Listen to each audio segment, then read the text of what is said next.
Okay, so this next part, what I'm going to show you is how to perform the linear fit on a selected portion of the graph.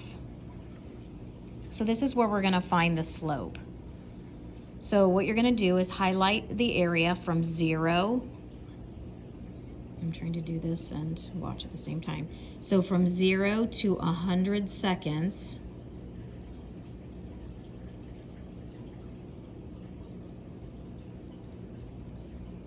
Okay, and then what you're going to do is tap on Analyze. And it says to click on the curve fit. So I'm reading the graph, but I'm also reading the lab to know how to do this procedure. Okay, so it says to click on the curve fit and select absorbance.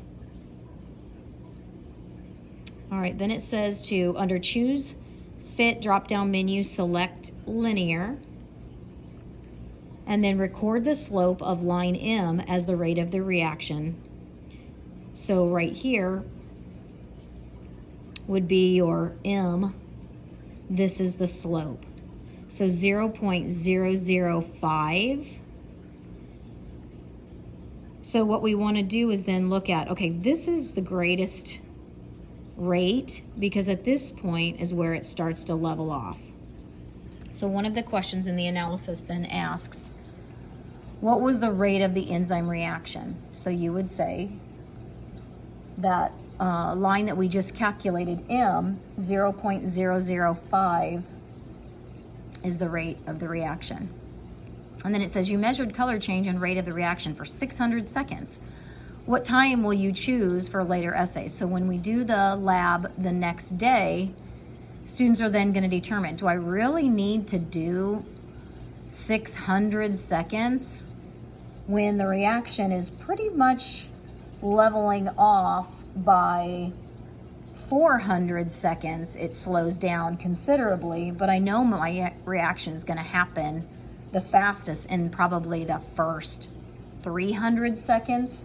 You shouldn't need to go much farther than that because you're not going to get any more of a reaction. It's starting to level off because the amount of H2O2, which is your substrate, H2O2 is getting broken down into water and oxygen.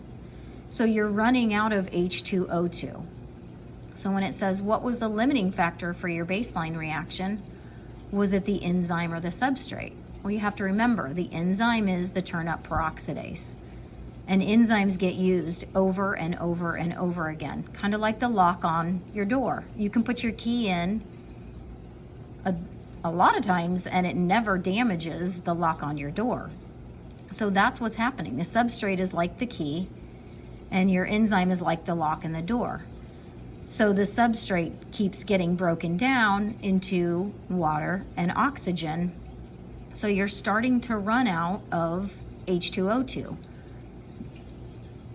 H2O2 is your hydrogen peroxide. So you're starting to run out of your substrate because it's being broken down into water and oxygen. So then the students are going to pick really 3 things that they want to that they think might change the reaction. So you could say, okay, what's something that could speed this reaction up or something that could slow this reaction down? What if I add more substrate? What if I add less substrate? What if I add more enzyme? What if I add less enzyme? What if I change the temperature and make it hotter or colder? Or what if I change the pH? Because we talked about in class, the pH of your stomach is different than the pH in your saliva.